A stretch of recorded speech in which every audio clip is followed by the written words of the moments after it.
Audio track take 1.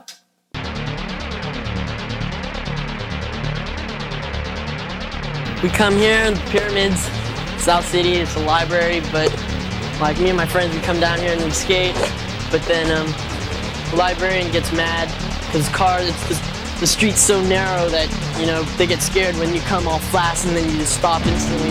So they complain and they threaten to call the cops and they hassle you. It sucks.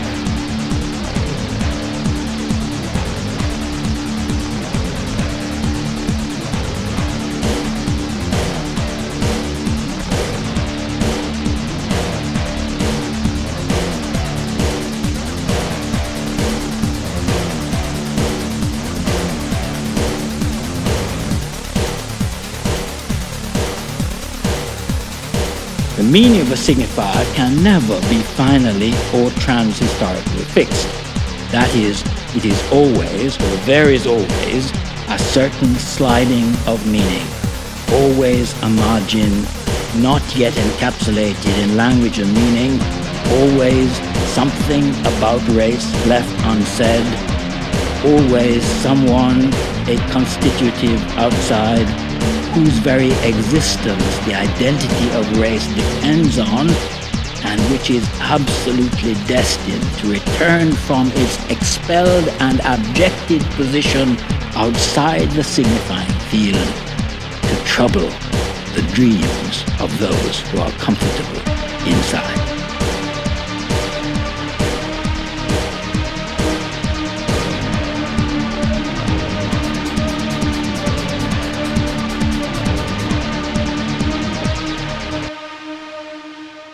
Andrew, such a pleasure to meet you.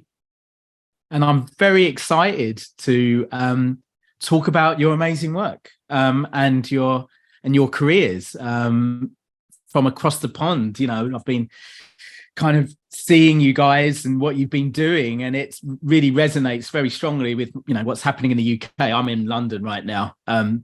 Maybe you can say, where are you from? I don't know where you are right now, actually, either of you. Are you? Angela, where are you right now? I'm based in Brooklyn normally. Been living there for 15 years, but I kind of hop around to a lot of different places. And right now I'm in LA, so I'm in the same time zone as Andrew. And Andrew, you're Yeah, I'm here in LA. I'm from here. I'm based here. And yeah, I was really happy to know Angela's in town. So I'm really jealous of the sunlight pouring into Angela's room right now. You know, it's dark and rainy here in London right now. So essentially I want to ask you about your practice. You both work in very different areas, but nonetheless, I see a lot of crossover in your work, your approaches, your politics, your experiences. I'm sure there's lots of differences as well, and maybe we can get to explore those in our conversation. But I'm also really interested in not only your practice, but also actually your experience of working in broadly conceived the cultural industries, right? The creative industries, the culture industries, media, whatever you want to call it. And just basically get a sense of the challenges, actually, not to, you know, hopefully this is going to be a very inspiring conversation. We're not going to focus on negative so much, but nonetheless, we know that, you know, the cultural institutions, especially, you know, in the West, in the global North, in the UK and the US, can be very hostile places for minoritized creatives such as yourselves. So that's the kind of thing I want to explore. But to get us warmed up, I'd love to hear about, you know, and I'm afraid to say we're gonna have to ask you to be as brief as possible. But what I'm interested to learn what inspired you to embark upon a creative career. Angela, you work in food. Andrew, you work in film, as well as many other things, both of you. And so, yeah, I'm kind of interested what inspired you to, embark on this kind of career. Angela, can we start with you first, maybe? Sure. Cooking was something I wanted to do since I was a kid, and that was mainly to start helping out in my household of there's 8 people total in my immediate family. So as one of the younger kids, it was fun for me to participate in chores and socialization with my family as a young aspiring cook. And I think the reason why I always mention that is today I really think about my practice, especially with food, because I have so many interests in other fields and work with a lot of folks in other industries. I recently been thinking about my practice as a food being an icebreaker to have these conversations with other folks, and that's my way of kind of simply putting my practice. And I find that my work as a creative person has mostly to do with me being a cultural producer. So always with people, and I see my work as utilizing this as a communication tool as a transdisciplinary chef. My basis of the why I do things is to really center for advocating care and queer BIPOC communities, and celebrating our stories. So I find myself doing that in many different forms, whether that's like making a conceptual dinner for artists or organizing nightlife or advocating for queer Asian communities, et cetera. I see it as a way for me to play in all of these spaces and get to know people in that form, being really genuine and silly and honest. Guess that's what's wonderful about food in particular, right? Is that ability more perhaps. I mean, I don't know if I can. I've really thought about it too. I don't know if I can make such a bold claim, but there's something about food that really does kind of bring people together, right? To use, it sounds a bit cliche at times, doesn't it? But so true. Did you always know? I mean, I'm kind of interested in, and this is something I want to ask Andrew as well, is that the role your cultural heritage played in your career? I mean, obviously that's very apparent, and that seems very natural, in terms of your creative practice, that you're drawing upon, your kind of food traditions from Filipino culture, from American Filipino culture. Right. Was that something that you were always kind of interested in? Was that what you kind of set out to do, that you wanted to express that through your creative practice? Or No. And I asked that, I guess I asked that because, let's face it, East and Southeast Asian cultures, I'm South Asian heritage myself, these are, our cultures are, generally denigrated, right, in the West in particular. And I wondered if that caused any reticence in you. Did you think maybe you want to move in, if you want to make a career in food, maybe you need to, do the French stuff first, educate in that tradition before you can, was that? Yeah. No, that's a great question, especially considering the start of my career and, this being some cooking and food being just for me, something that I was doing for fun at first, as like a kid and a teen. But I grew up in the Bay Area in California, and there was very much of a binary culture that I would see in media, on popular culture. So what I saw, and I identify being a brown Asian as a South Asian, Southeast Asian, and I would see, my interest was in like R&B and rap and alternative music and bands, and that was already a binary as it was. But the people I was with in San Jose were other brown folks. San Jose is 30% Asian and 30% Mexican. And so there was this comfortability I had in this sort of celebration of culture in BIPOC communities. But I didn't know that at first, that was something to really focus in on as being unique, because I was a kid. And so when I became an adult and a career-driven chef, in my early 20s, that felt really uniquely of my own experience and difficult to express. And starting out in cooking, in order to feel like I could be a vetted chef or I could be taken seriously, I, of course, jumped in on cooking French and Italian food and thinking that is cuisine. And it took years for me to even turn around to Filipino cuisine itself. So I started cooking in maybe 2008, 2007, and it took me to 2016, 2017 to think about Filipino food as something that is technique driven and to be celebrated. I was also cooking Asian American food at the time, but I was making Filipino food secretly at like a Chinese restaurant. And I don't, I use that word like these are secret Filipino dishes and wouldn't necessarily feel gravitated towards expressing that right away. And it took actually external interest. People knew that I was Filipino. And I became more of a recognized chef. And that's when I started celebrating my grandmother's cooking. And it took me reading from an American Western magazine, Savior Magazine, a very commercial food publication, to learn that where my grandmother's from, Pampanga in the Philippines, is like a culinary epicenter of the Philippines. But I think that there's this generational gap that doesn't allow me to see what's in front of me right away, see what's in media. And this is a very typical story. And so, like just now I was able, like just in November, we're able to visit that town and understand the like multi-generational roots of that town where my mom's from and my grandmother's from as being super important to that rich history of the Philippines. So I think it's just an American story of me trying to learn more about myself while I share the story with all like the bumps and misses, and share that vulnerability.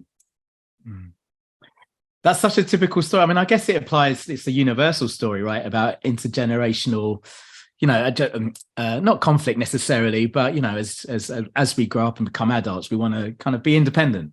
And I think for my children of migrants in particular, that can feel much more pronounced, or there feels there's more at stake because it's the culture of our parents that maybe at times we're trying to, detach ourselves from, but then actually later on you realize that's who we are. And I think that's a kind of journey that we all go on.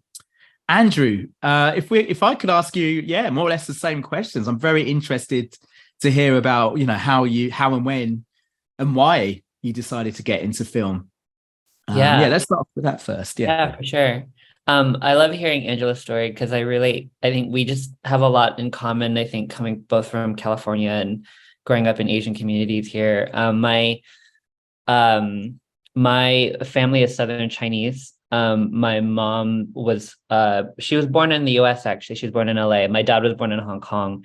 So I think, as someone who's like second generation, I had just a lot of privileges, and also my mom, I think because she grew up taking care of our family restaurant and our family, I think my mom always wanted to, I think, be in the arts and to be creative. And so she really fostered that with me. And when I was a kid, I just drew obsessively. I made things obsessively with my hands. And I think image making felt very native to me. And I was just very fortunate to have parents who were children of immigrants and understood the value of fostering that. So I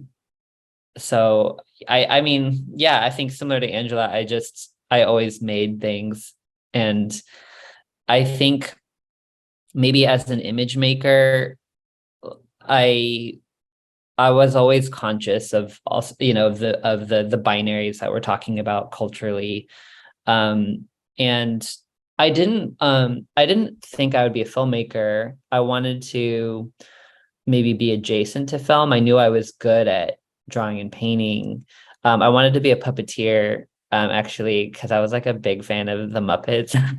And like, I think that there's a desire to perform, but then to actually have my own image on screen was kind of unthinkable, So to perform something by proxy or to be behind the camera felt like a more conceivable career. And it wasn't until college that I studied fine art and I was adjacent to the film program, and I realized that I already had the tools at my disposal to make films. And so that's kind of how I started doing it on my own, but more from a visual and visual arts perspective, I guess. I was just going to ask. I mean, and then as I asked Angela, when did Did your artistic creative practice, did it always feel like an exercise in exploring ideas of identity? And you're, a second generation East Asian, or was that actually something that came later? It's funny tracing Angela's timeline because it was exactly the same year. Like, I graduated college in 2007, and I actually made a very conscious attempt to run away from and ignore identity, as just addressing identity and culture in my work. I think because I don't know, I was actually very lucky to grow up with like my mom was very active in the AAPI community. My mom was a social worker that provided therapy services for Asian immigrants in Southern California, which is pretty rare at the time. It's still rare. And she would bring me to like Asian American film festivals. And as a teenager, I just I didn't appreciate it at the time. I think it reflected my own anxieties of it being so parochial and so small and budgetarily challenged, and I was always like wondering like, why do we always have to make films about like food or, like rice jokes or, like I just felt like I want to think bigger than that. And I think as a result, I totally whitewashed my work for years. And just ignored race and culture and my queerness, and it just didn't appear in my work. It was something in the air around like the mid 2010s that shifted. Obviously, Trump's election. There's just so many things in the air. I think between 2010 and 2015, it became very apparent that like, I think to continue to ignore where I'm from and to ignore my lineage and my ancestry and to have no place in my work was didn't make sense anymore. I had to address it and had to muster the courage to figure out how to name what I wanted to say and how I wanted to introduce that. Obviously there's been so many great like pioneering Asian diasporic filmmakers, especially in the 2010s, but that were continuing to do work. It's just that like I don't think that the political landscape was primed yet to really discuss and to take seriously that work, which is really messed up. It's actually, we have to remind ourselves how recent the public discourse has changed, especially in film. That's super interesting, Andrew. Not least, you're talking about your personal journey in terms of your relationship to your cultural heritage and how your comfort in expressing it through your creative practice. But then also, it seems to me you were constrained so long by what was going on politically, and actually a very dark moment in American politics actually kind of activated and forced us, I guess, a lot of us to, especially those belonging to minoritized communities, to think about, what we do with our art, I guess. Something has shifted though. And I'm still trying to figure that out, what exactly. Obviously we see the ascendancy of like, this diversity. I always put diversity in scare quotes because, I want us to have a healthy critical attitude towards it. It sounds progressive. Who wouldn't be for diversity or more diversity? But at the same time, the way in which it's being mobilized makes me feel a little bit cautious. And that's my next question for you both. Andrew, maybe we can stick with you before I ask the same question to Angela. But, there seems to be, we've reached a moment where our racial and ethnic identity is actually, and especially as expressed through our culture and creative practice, actually can produce opportunities for us, right? In the creative and culture, there seems to be this demand and thirst. A lot of that is driven by audiences wanting it, wanting more, to learn more about different experiences. I think also that translates into pressure on, the cultural industries, the core culture industries, to be able to include and, kind of show that they're committed to the same ideals. Also, though, there's a process of capitalization, right? I hate to don't need to describe you two as pawns in this, because you're not. Obviously, you're very active agents in your own work. But nonetheless, I guess my question is there a point where, the cultural industries, which remain institutionally white, institutionally male, institutionally straight, institutionally middle class, is it always clear cut to tell when an opportunity you're presented with feels genuine and authentic, or when it feels like appropriation, exploitation, capitalization? Do you ever kind of does that become a dilemma that you encounter? Andrew, if I could ask you that first. Yeah, I think the answer is always both and, right? Like, I was recently approached to give my spin on an Asian cast project, and there's the question of like, am I the soy sauce just like drizzled on this piece to like make it authentic? I mean, do we have to tokenize our work?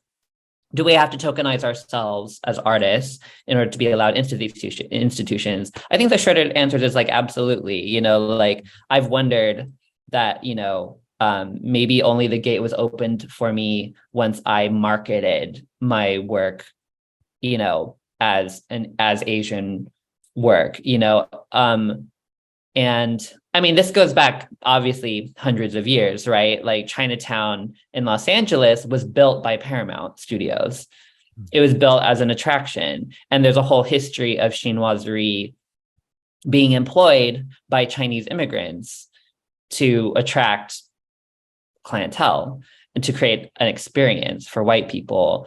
That still exists. But at the same time, it doesn't strip me of my agency to choose, what I focused on. And I think I think I've had moments where that lens has been put on me, and I've thought, well, I haven't addressed it. I haven't addressed it, this work, and I haven't, just because chinoiserie can be flattened into symbols that can be made into kitsch and sold and commodified, doesn't mean that those symbols are stripped of thousands of years of history. And there's so many layers, I think, to our work being packaged and sold. It doesn't, just because it's packaged and sold, doesn't strip it of its richness. So I think we all kind of have to walk that art commerce tightrope of maintaining our artistic sovereignty and also cashing in in our identities when we can. I don't think we have a choice, frankly. I think we're all caught in the straitjackets of capitalism. Yeah, well, I'm going to come back to that point, Andrew. Thank you for raising it. I want to ask you again. I want to ask you more about that commerce creativity tensions, let's just say. But Angela, can I ask you the same question? I mean, Orientalist discourse is so powerful in both of our, the countries where we live. And I guess it's doubly more powerful in the context of food, right? And the exoticization of East and Southeast Asian culture in particular in the US is really powerful. So how have you, at times, obviously kind of writing about your Filipino heritage as, you've helped bring that onto the culinary map of in America, hopefully beyond as well. But at times, do you feel like you're facing this kind of, I don't know, I'm a bit funny about the word cultural appropriation, actually. And maybe we can talk a bit about that later. I don't ever think it's as clear cut as people make out. But anyway, let me use those terms. Angela, is that something you've had to guard against in your career? Yeah, it's something that I've had to think about a lot and gone through ebbs and flows of how tiresome it is and can be to talk about identity. And just as much these ideas around race have been important and tiresome for me is also, and that's always played a big part of gender and sexuality this has all been a big part of how I move through the world. At times that it feels really generative and exciting. I find myself feeling grateful that I've spoken about these things. It kind of lays a foundational track for me to continue making things that are playful. And I mentioned being playful earlier, and it feels fun to be honest that way. And then the projects that come my way are closer to the things I care about. making Filipino food has been great because I can dive further into my experience. I mentioned vulnerability earlier, so that allows me to just continue to go deeper. Whether I share that or not is up to me. But for me, I often get opportunities because of identity, but I also do some what I was calling last night to Andrew. We were talking about this journey that I want to continue exploring this year called ethical troublemaking. And it's allowed me to have a lot, talking about my identity and creating these spaces has allowed me to celebrate folks of different ethnicities. Or one thing that I had a lot of fun doing when I was working at the Standard was I was able to open up a gay bar in one of our spaces, and that's never happened before. And it was run by my friend who is an artist and a Black lesbian. And just in general, lesbian bars are a difficult thing to come by in New York. And so it's just allowed me to create these spaces that have become important for me.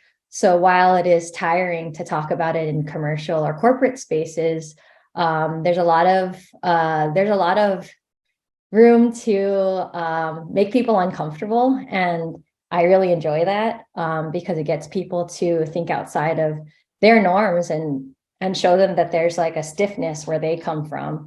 Last night I gave Andrew a gift of these what I was calling herbal poppers, and they're a reference to these like Thai herbal mixes that you sniff if you're like really tired. Oftentimes cab drivers in Thailand use them to stay awake. But it's also a reference to things like rush, which is like a substance that's used in gay communities to sort of allow you to become less inhibition in like a sexual act, for example, and to give that to a corporate group of 12 people that are mainly a white audience and teach them about that, but have this sort of like aromatic experience is just really fun and funny for me. And then give them a meal of Asian American cuisine and Filipino cuisine, some things that are from like recipes from my grandmother, and kind of play with that spectrum.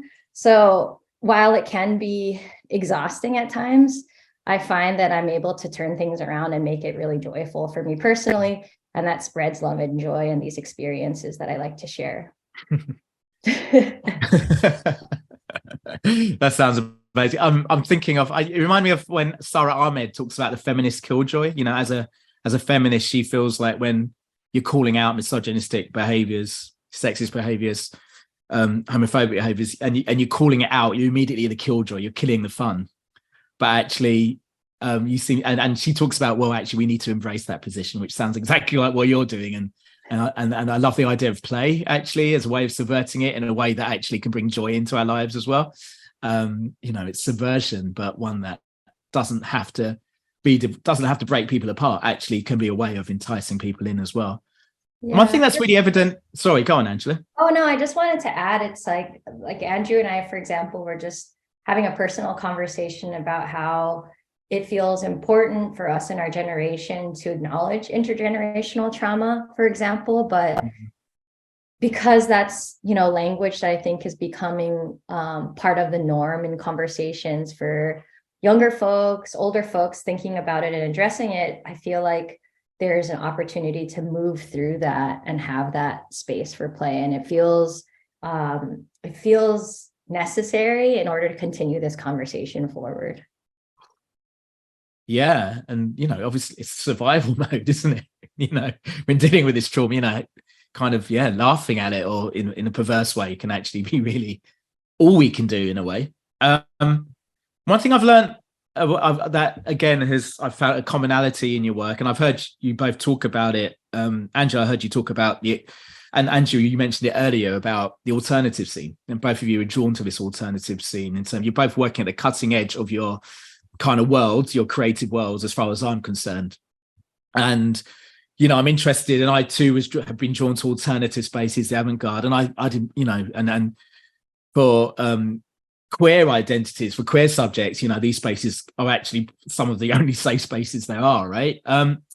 sometimes I wonder if I'm talking from personal experience here, is that sometimes I wonder if kind of participating in those scenes, well, are they as enabling as mainstream commercialized conservative worlds? Do they have their own kind of reactionary politics embedded in them? But also I'm kind of interested by how sometimes I worry that it kind of removes us from our own community, or certainly an anxiety I felt is that participating in these alternative worlds sometimes removes us from our communities. They can alienate our communities, whoever those communities we might define them as. It's not as natural as sometimes people assume. But then I guess as well, if you're exploring kind of sexual politics, then that's one of the few spaces actually where you can explore and experiment and transgress, right? Andrew, I watched your amazing film Kiss of the Rabbit God, which was really powerful. And I worked at my dad's takeaway, my dad's Indian takeaway actually at the weekends. No one cute ever came in though, so that's but it's on. So I never got the chance to explore, use it as a site to explore my kind of sexuality and so on. But that was that. I mean, what an amazing film! And I guess you did that independently, and you've worked with alternative artists as well. Very famous. The cutting edge of those scenes. So can you talk about the politics of the alternative scene and what that space has meant for you? And again, is it as, for instance, would we encourage cultural producers from minoritized backgrounds? Actually, there are spaces. Here's one, for instance. Or is it a bit more complex than that? I'm so glad we're talking about this. I think about this all the time because, I was lucky to grow up with an older sister. She's 4 years older than me. She was my cultural gateway. She like her CD collection, her MTV diet, her everything that she consumed counterculture wise was so influential for me, and it was pretty like unanimously white, Sonic Youth, Radiohead, like how many white men with guitars, and then even like all the Riot Girl stuff, like La Tigra and all that. It was so, I remember going to see their show. They came to the Glass House in Pomona, and I was 16, and I loved how queer it was. I loved how femme it was, but it was also so white, and I didn't know what place I had there, and so as drawn as I think I made it my mission in my younger career to like really prove myself in that space, and it did for a while come at the cost of ignoring what else I had to offer, specifically from an Asian American lens. And so have you guys seen the movie Scott Pilgrim? Yeah. What's her name? Knives Chow. Like I was her. Like I wanted, like she epitomized,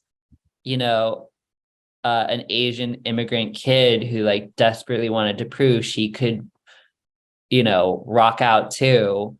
And it was so it's like that's just a complete confession for me. Like but at the same time, and you know what? I'm like fortunate enough to be in a space now where I can meet some of these people that influence me so much, these musicians, and I still adore them because they did crack open my queerness, and they cracked open for me the possibilities of what art can be. And I have, I guess, had to just brave the option of actually putting my heritage to the forefront and making it cool, like making it, you giving it flair, making it sexy. Like I think that is maybe why I'm so grateful to be making art in the time we're in now, because to even feel permission to do that. Or actually, I don't know that anyone gave me permission. I just think that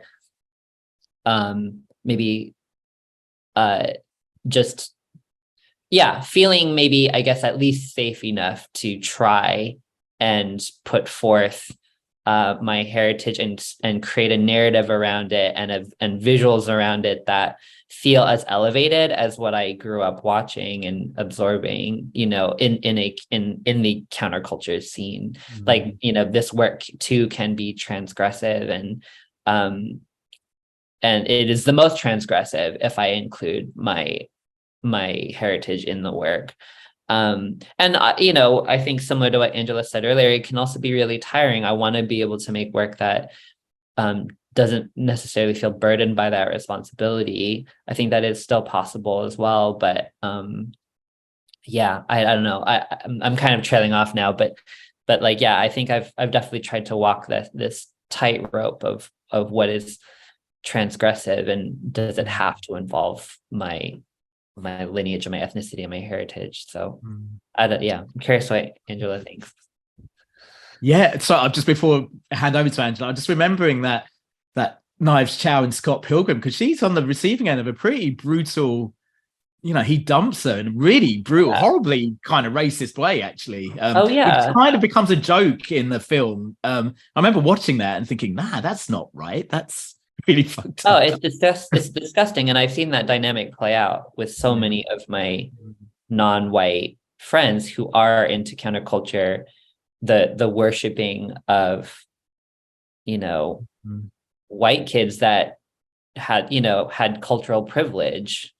It's cultural, it is cultural privilege, to have parents that listen to the Beach Boys, to have parents that listen to classic rock.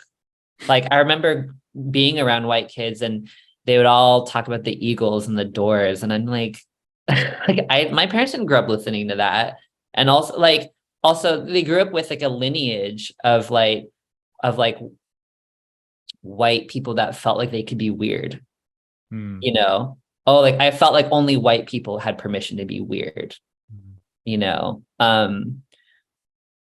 so yeah, that the Knives Chow metaphor is real and definitely worth unpacking. Angela, I get the same vibe. I mean, you write recipes which are highly accessible. I love your adobo chicken recipe, by the way. But also you work in high concept, arenas, if you like. And I've heard you talk about, the importance of the alternative scene for you, not least for your queer identity as well, I'm guessing. So can you maybe talk about your relationship to it, how it's enabled you, but also at times the complexities and challenges you faced working in that kind of sphere, in that cultural world, if you like? Yeah, I think there's absolutely a connection to this teenage angsty version of myself that flourished and felt most seen in these alternative communities, to connecting with artists as a young chef who was a part of, the fine dining scene, the global food scene, having to work with these chefs that are on the level of, world's best restaurants, these kind of lists that were scary. And, I felt privileged working in, but really felt connected to more of my friends that were artists. And, thinking about this connection to me being a teen in these spaces just reminds me of finding that alternative community. And I used to go to the Glass House all the time too when I was a teenager. And when I was thinking about going to culinary school, the school that I wanted to go to was actually for restaurant management in Pomona in Southern California. So I moved there so I could go to the Glass House 3 times a week and meet people. And that's how I made friends when I was 17. And one of my favorite things was lining up early just to see people and be seen. And this is very pre-Instagram, pre-Facebook. And that was really freeing. It reminds me of my quest to connect with people like me as a professional chef. And, I was a teenager that was stage diving and moshing at 15 and coming to school at my private all girls Catholic school secretly with bruises on my head. And, so that made me feel something at that time, because I was going to a small school of 500 girls. all in uniform. And when I think about trying to find my people, even within the restaurant world, it was really challenging. But the way that I made that work was to collaborate with artists. And my favorite thing to do now is these conceptual dinners where I will do something like an aromatic course, like the poppers I mentioned earlier. But that was difficult to communicate at first. But always became a quest for me. So that was like the foundational work again, to explore these music venues, to grow up at a time where all ages clubs were a thing that I could access, and go to for like $8. I had my permit for like my driver's permit forever. Like I just got my license like a couple of years ago, but I was the kid that was driving us to San Francisco from San Jose, which was an hour, to an all ages club with a van full of teenagers just looking to be at a concert. And so that's really stuck with me when I think about who I want to cook for. That keeps me grounded. But also when I organize our lesbian cutie BIPOC party Gush, which I started in 2017 with some friends. Part of the experience to draw everyone together is to bring in typically a lesbian or trans performer that is maybe a punk performer or a rapper, and folks in my collective put a lot of work into finding these young artists that don't always get seen. So for me, I get so much out of it, and there's such a direct connection to being an audience member and producing these events to that feeling that I'm looking for when I am doing a conceptual dinner as well. So it comes from the same place for me and feels really necessary for me to keep making work. This is a very inspiring conversation for me. I did get very nostalgic for when you mentioned that pre-Instagram, pre-Facebook age, that mythical time, going to gigs and stage diving or whatever. I mean, what's changed, and that actually brings me on to my final question. And Andrew, you kind of alluded to this earlier, that there's something about this moment that has actually given confidence maybe to minoritized cultural producers in particular, or they feel more confident than maybe they ever have. I'm very reluctant to ever talk about a straight line of progress. I don't think things automatically get better over time. I live in England, and I think, there's a lot of resonance between the East and Southeast Asian communities in America and South Asian communities in the UK. And, over here, I've identified there was this peak, there was this moment, a very exciting time in the late 90s, where all of a sudden British-born South Asians were creating this amazing culture, which was kind of, getting patronized by all the key kind of cultural media institutions, and it didn't feel tokenistic. It felt like actually, because this cultural work was subverting, it was challenging who's included. When someone's English, it's challenging stereotypes about Asianness, and also it's challenging the very idea of who counts as British, for instance. And it was a really exciting time. But since then, there's been a decline. And that is not to say that Asians here have stopped making exciting culture, but, it fell foul of a dominant culture that decides what's in and what's not, right? I think something has happened recently, though, and for good and bad reasons, and that's social media, right? And social media has enabled marginalized communities to talk back to the dominant culture in ways that they, haven't been able to, talk about directly, and that actually can cause anxiety and uncertainty within those institutions that remain so conservative and institutionally white. But also, and also, social media, I'm sure, has enabled both of your careers in ways. Again, if to go back to your short film, Andrew, Kiss of the Rabbit God, I mean, I saw on YouTube, it's already had like over 3 million views, which is, pretty astonishing, right? I'm guessing an independent, don't get me wrong, it looks hyper polished, but I'm guessing you didn't have the biggest budget to play around with, maybe. But so there is that reach there. But also, social media, especially for cultural producers from minoritized backgrounds, can be a source of anxiety. Not least whether it's kind of dealing with racist trolling, or this pressure to self-brand ourselves, right? There's this pressure to create brands. And often for people of color, we can't help but lean into our racial ethnic identities, because that, can actually set us apart in a weird, perverse way, right? 10, 15, 20 years ago, it set us apart in a negative way. We were ghettoized.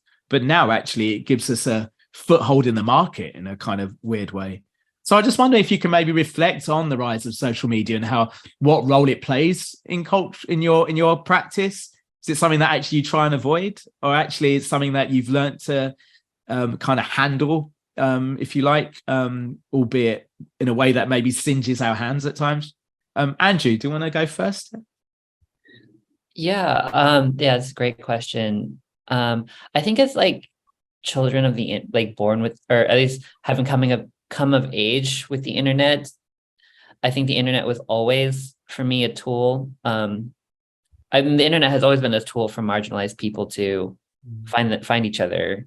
So it felt always quite native to me to use these digital tools to make work and distribute work. In regards to the pressure, I think, and I'm sort of tying this back to your question of like the responsibility to use the tool in an activist way. I think I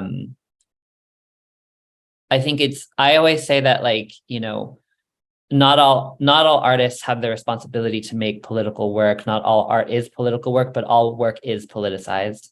All of our work is born into the spider web of the economic political circumstance that it exists in. And we can politicize anything that's made, even as dumb as, a cute meme with a puppy in it or something, like I feel like, so by putting your work out there, it kind of bursts into the social internet goo, and it becomes like, part of that ocean of content. And I think something that I think about a lot is, especially during the moment of George Floyd, how sharing infographics and, engaging in the activist discourse online, it was such a powerful moment in which people were using the tools to organize, which is cool. Simultaneously, I think a lot about how with Web 2 and the fact that all of the platforms we used are owned by big tech, like big tech profits anytime there's a disaster, anytime there's mass death, anytime we want to organize and use these tools to fight the system profits. So this is like a snake eating its own tail kind of conversation. I don't know. Like, I would say, I think as time has gone on, I still obviously use social media tools. It is my primary tool to get my work out there. It can continue to be a tool to galvanize and people and create transgressive work. And it's simultaneously completely ineffective. Like, we're screaming into the void here, like we just had 3 mass shootings, and what infographic can actually change things? I really think that after George Floyd, it both showed how powerful these tools can be and how completely impotent they are, as well, as long as big tech corporations who own these platforms are in power. And so I think that sorry, I'm kind of like digressing a bit. Sorry if I'm taking this a bit. I actually think that now more than ever, I think are now tasked with becoming more tech literate, at how to, like, I think we can continue to use these tools, but I think there are new tools, mainly blockchain, or, where we can maybe actually have more agency with a decentralized internet. I'm still new to this to like Web3 conversations, but I do think that if we really want to continue to use digital tools, it's going to change. I think it is changing now and will continue to, in how we have ownership over our work and how we engage with audiences. Our spheres of influence will change and maybe even shrink the more decentralized the internet becomes. But that doesn't necessarily mean these tools will become any less potent for creating like actual powerfully transgressive work. And I also think we have to continue to do work in real life no matter what. And that I think it's more important than ever to be thinking outside of the internet and outside of these tools, because they can just be a giant black hole distraction from, you know, what we're really trying to do and achieve community wise. So yeah, that's my spiel. I don't know. I mean, Andrew, you powerfully capture the ambivalence and contradiction of these technologies, right? And that's what you're like, you know, that's what you're kind of unpacking there. Angela, do you want to finish off? Do you want to talk a bit about your experience of social media in terms of, you know, its role in terms of like, you know, your career, you know, in professional terms, but also in terms of your activism, you know, and how it's enabled either of those things or not? Yeah, I mean,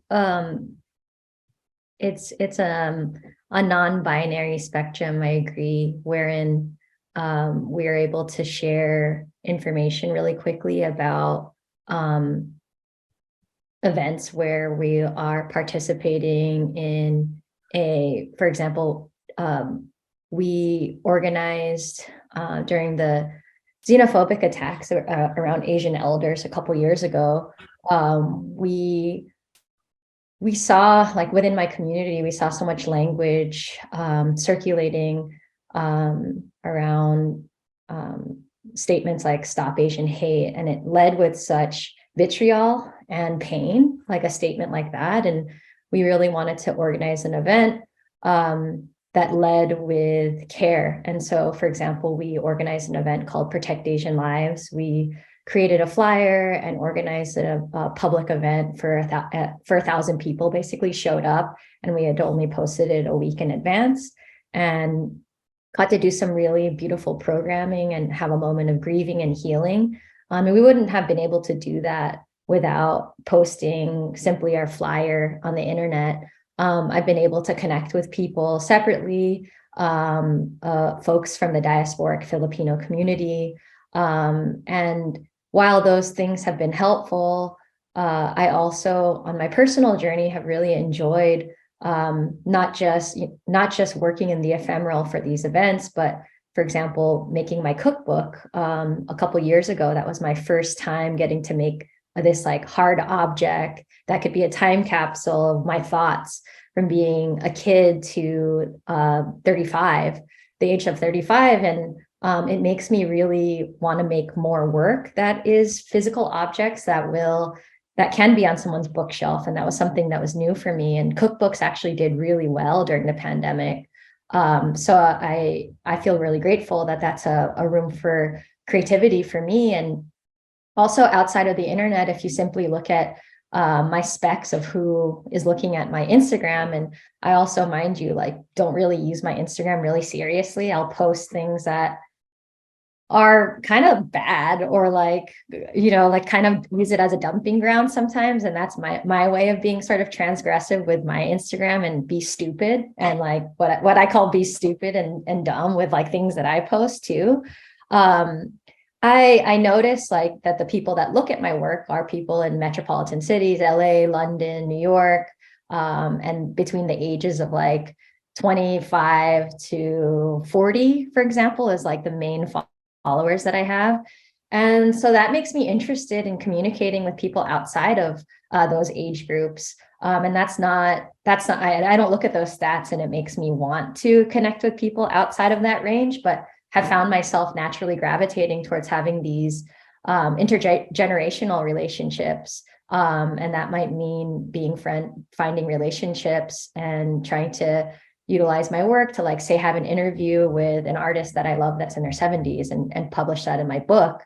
Or like my interest going into the future is like wanting to connect with kids. And for example, I'm just putting together an illustrated recipe for kids and teaching them about how food is a way to have agency in your own home. You can look at your home as a place to have your own studio in the kitchen or lab and play around with food as science. And that feels really grounding for me, that with my experience, even though I've been in these interested in these like avant-garde like art scenes or alternative scenes and cooking for all types of people, corporate or peers, that there's still so much to learn about yourself and how you communicate with people that you can't really reach normally, and continue on that journey, trying to find inspiration from these other generations as well. Thank you so much, Angela. Thank you so much, Andrew. I think we've got our time is up, and yeah, that was just absolutely wonderful. You know, so much of my own work is looking at, you know, kind of experience of the cultural industries and cultural work for people from minoritized backgrounds, and generally speaking, it is a very constraining experience, and at times, you know, experience that causes harm. But you know, as I hoped and I anticipated, you know, from our conversation, it's been really inspiring listening to you. And in both of you, I see two people who are navigating this terrain in really skillful, kind of, you know, and indeed inspiring ways. And I hope people watching this will feel as inspired as I do. So thank you very much. Again, Angela and Andrew, thank you so much for taking the time to speak to us. And yeah, hope to cross paths with you soon. I've seen Andrew's work. I haven't eaten Angela's food yet, so we're going to have to sort that out. So Thank you. Thank you. Thank you very much.